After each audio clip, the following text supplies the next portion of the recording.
And good morning. This is Kurt Berglund with a Pine Tar Baseball brief tutorial on the strategic elements of the game. I've gotten a couple of requests for a walkthrough not on the batter-pitcher interaction in the game, but instead on the strategic options that you have in the game and how those work and what the procedure is to do both the offensive and the defensive strategies that a manager can use in the game. So this video is about those elements of the Pine Tar baseball game for your review or maybe for your first time learning. So let's get down to business. What you see in front of you is the Pine Tar baseball stealing chart. And so what you have is a couple of different things. One, in Pine Tar baseball, you are limited by the number of times you may attempt a steal, and that's 4 points per game. The points are calculated in this column. So if you have, for example, a stealer who is an A stealer, one of the best, in terms of frequency, not in terms of success percentage, but in terms of frequency, it costs you 1 point to send him, and you can do it anytime, twice per series. Now, I have some friends who house rule that there's no limit on this, but what limiting the number of opportunities that they have per series does is it keeps you from having unrealistic stolen base attempt possibilities. But if you're not bothered by that, or you want to monitor that on your own, then all you need to worry about is the stolen base points are a per team total. You get 4 points per team to spend in a particular game. You can also send the runner on the hit and run. If they're down to an E, and E stealers tend to be your catchers and some pitchers, they cannot be sent on the front end of a hit and run, but anybody quicker than that or with more accomplished base stealing than that, they can do that.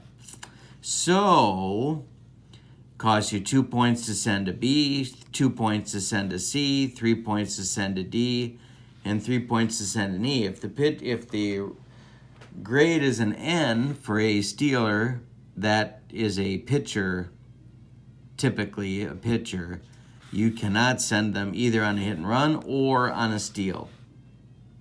Okay?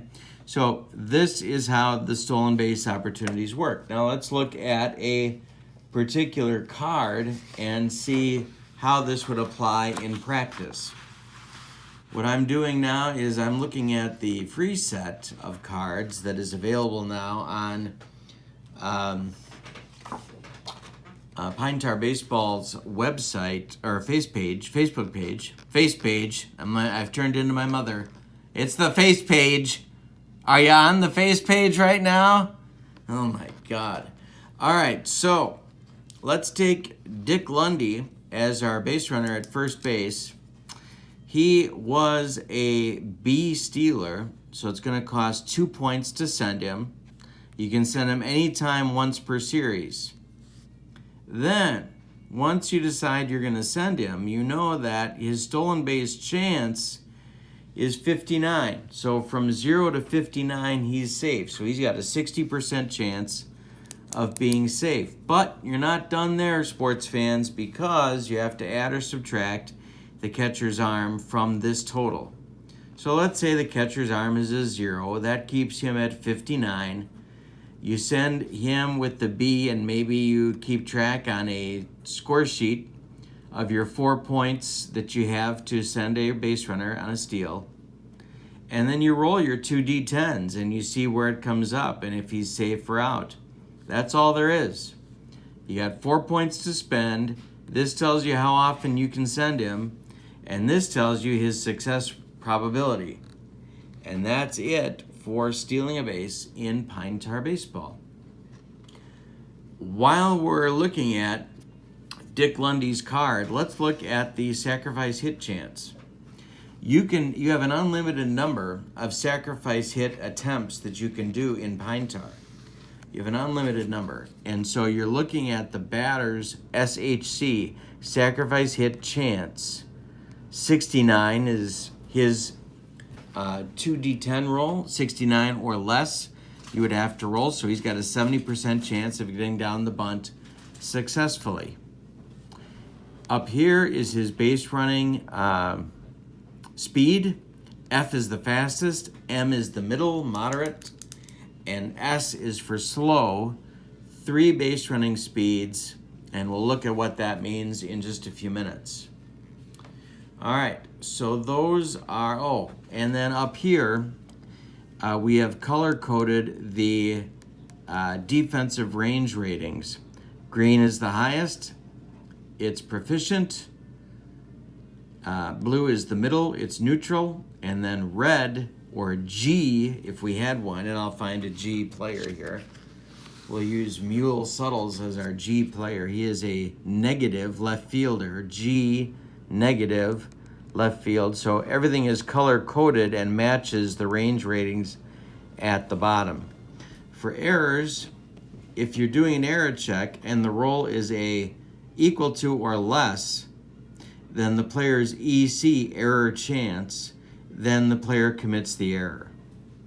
All right, so that, I think, walks us through the strategic pieces of the player card. Now let's return to the chart. This is the error result page, or chart. You're rolling 3 dice here. The red-white combo determines the fielder, so you're going to roll the red, white, and blue D10s to determine the errors. If you, let's say you roll a 15 with that, and that'll tell you, it's the first baseman's error chance, and that tells you it's a 1 base error with less than 2 outs. And the asterisk tells you the runner goes 2 bases if there are runners on. They go 2 bases if there are 2 outs. Okay, next, we're looking at the base advancement table, and this is where running speed comes into play. So first, the first thing you need to do is to know if your roll for your D10s is odd or even. So let's say you hit a single and there's a runner on first. And we'll suppose, for the sake of argument, that Dick Lundy is on first. He's got that F rating for his base running. That means then you roll a single for your batter and it ends in an odd number. You look at this column, a slow runner goes 1 base, a moderate runner goes 1 base, a fast runner goes 2 bases. If you have a doubled roll for base running, everybody goes 1 base. And if it ends in an even number, the slow runner goes 1 base, the moderate runner goes 2 bases, and the fast runner goes 2 bases. All right. The rolls that you have for hits tell you what field the hit goes to. So there are 2 types of base running where outfielder's arm comes into play. But the first thing you have to do is to take your roll that you had for that hit, whatever it was, and look here at the right column for the location so you know which fielder's throwing arm you're looking for.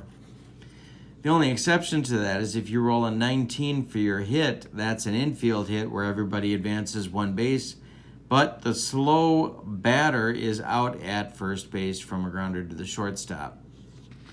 Everybody else gets a hit to an outfield. Every other result gives you a hit to an outfielder where their arm could come into play.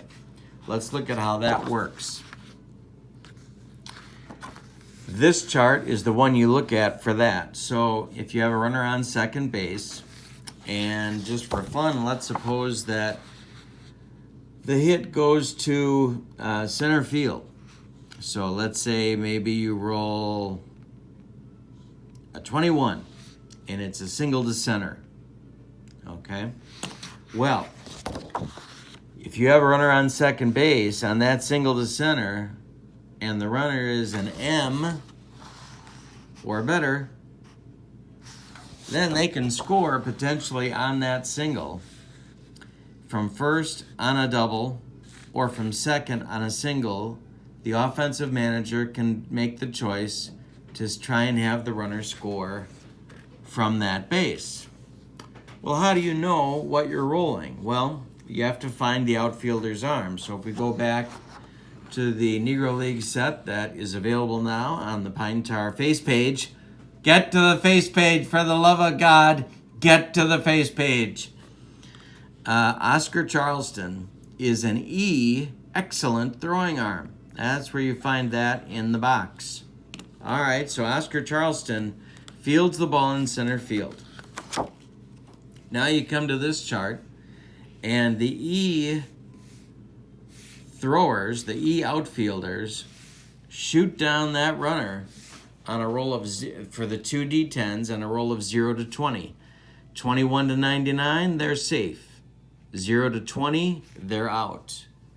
And that's all you have to do to advance an extra base on a double, score from home on a double, or from second on a single. All right. Next, there are 2 times that you have to pay attention to defensive range ratings. One is for your positive defensive roll table. And this is one that is easy to mess up before you get experienced with the game. This is for hits on 11 or 22. If it's a hit on 11 or 22, if it's a walk, you forget it. If it's any other outcome on 11 or 22, you forget it.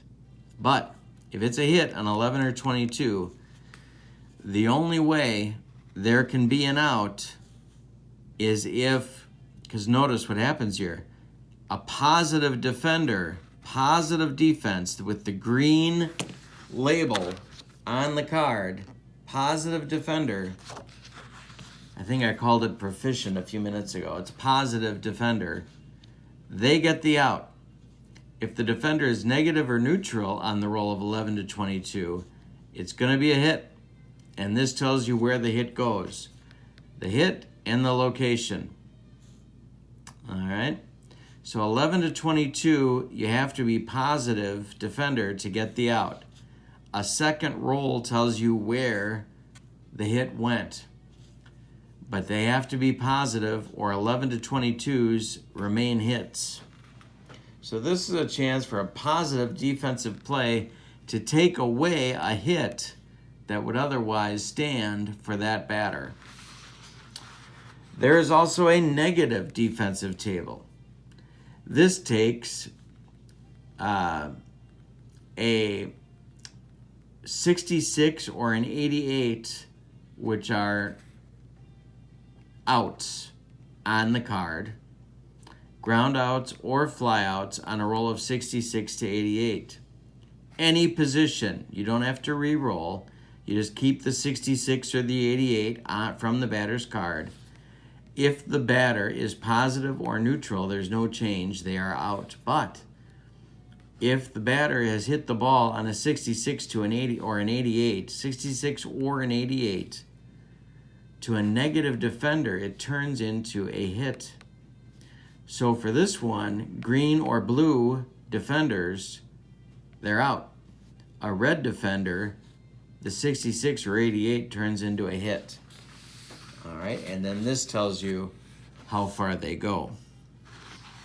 Next, suicide squeezes. Forgive my notes in the margins. Pretty straightforward.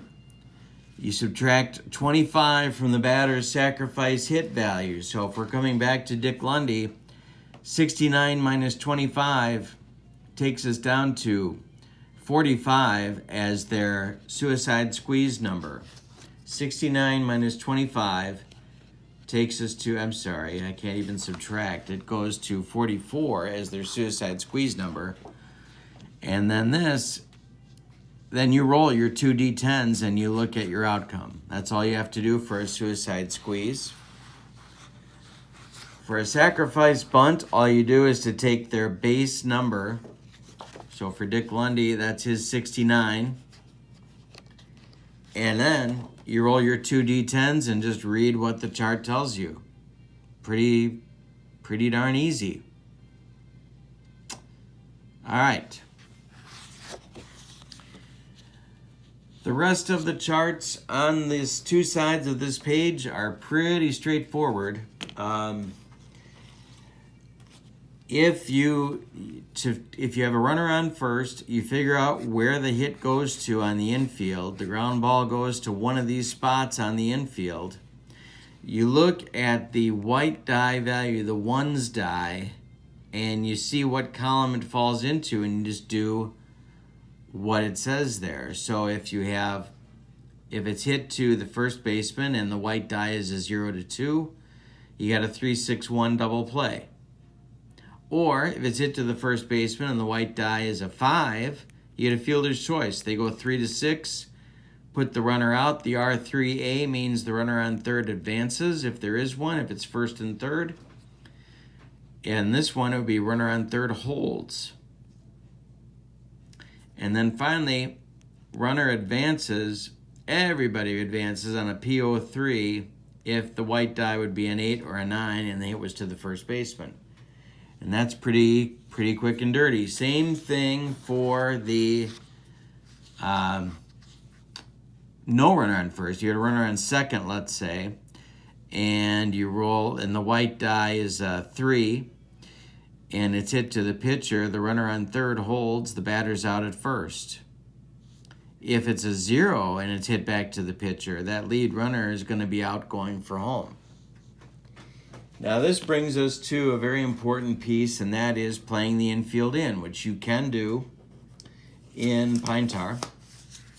But all you have to do is to remember, this is my cheat sheet, you subtract 2 when the infield is in, but your hits number goes up 3 on the batter's card. So if we look back to Dick Lundy, and you're saying the infield is in and Dick is at the plate, now his hit range goes from 0 to 30 for hits normally. But with the infield in, it goes from 30 to 33 because you add 3 to the hit range. So these walks turn into hits. And that's important because the fielders have moved in, and so it's easier to sneak a base hit through there. And that's what that does. You get a ground ball DP result, and that means that you are out at the plate. So let's look at the third chart for an example of that. If you have the bases loaded, this is the third and final ground ball result table. So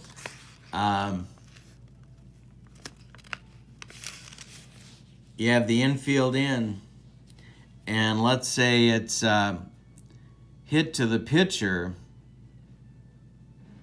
with a white die of a 7, but you subtract 2 from the infield being in, now it's down to a 5, and they go home for the out. The runner on third is forced out at home, and then they go back to first with the batter doubled up, so it becomes a 1-2-3 double play when it would have been a fielder's choice without the infield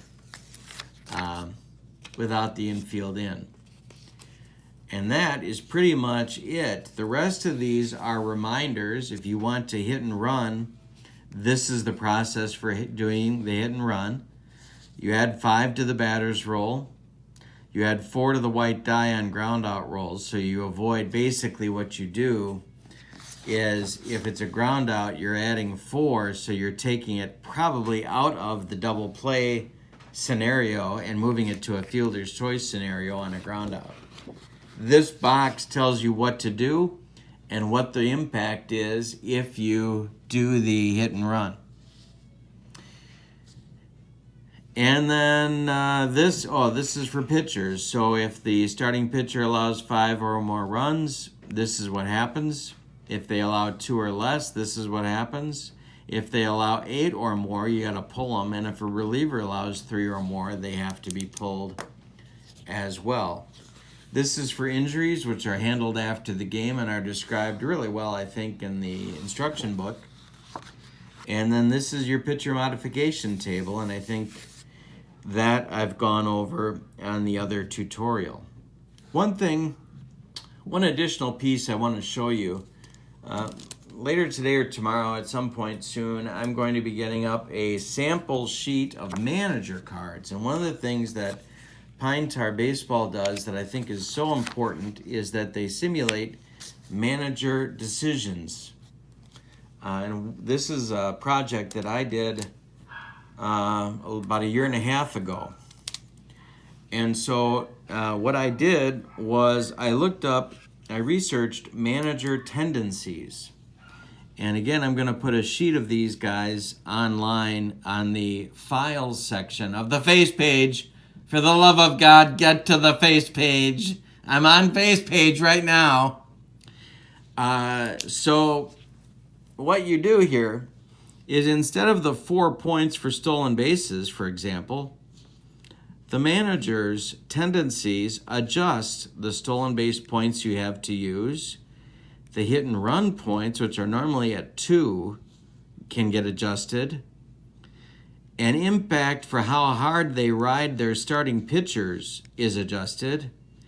And even your intentional bases on balls are adjusted. So you can see, for example, Joe Madden is limited. If you're using the Joe Madden card and you're playing a series, you've only got 1 intentional base on balls that you can use in that series. That's it. When he burns that, you can't do it anymore because Joe Madden uses the intentional walk very, very rarely.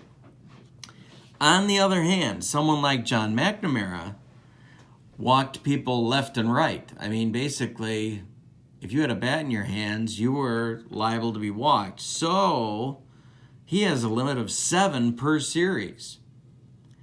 So you can see that there's differences here. Now, the other thing that we did was we have a bonus for each manager, which is a particular strategy that they are known for or used, and I tried to capture that and give a bonus for using as if they were doing the managing. So if you look at the MAC bonus, you get 7 points on all sacrifice hit chance ratings on all sacrifice not squeeze bunt attempts. So if we go to Dick Lundy, because McNamara bunted so much, I'm trying to induce you to bunt as well. So what do? I add 7. If Dick Lundy was the shortstop, I add 7 to the sacrifice hit chances. So he goes from a 69 to a 76, and maybe now you're more tempted to use the bunt as McNamara would. For Joe Madden, if there are 7 relief pitchers on your roster, 1 may re-roll a batter outcome, a single batter outcome. But after this re-roll, this reliever must be removed from the game. What I'm trying to do here is to encourage you to make frequent pitching changes, as Joe Madden, of course, is known for doing, for using his bullpen. Also on the manager cards come the teams that they were with and their career record through the end of, would be the 2018 season. All right, so this is something that you can use to change, to modify your strategic options in Pine Tar Baseball. And in a set, I think I made, 108 or something like that. Manager cards. So there's an awful lot. There's at least 4 per franchise, because managers obviously manage for multiple teams. There's at least 4 managers per franchise in that set. Kind of a fun thing, and I don't think anybody does it as well as Pine Tar, because this is actually puts you doing the things that manager would do. You learn more about the manager, you learn more about the team as a result. All right, so I hope that's been a helpful reminder or instructional video if you have just discovered Pine Tar for you to consider as you go forward with your brand new addiction. Congratulations. Welcome to the family. If you have questions, please post them below. And I hope you have a good day. My name's Kurt Berglund. Please subscribe to my channel for more videos, tutorials just like this one. So long, everybody.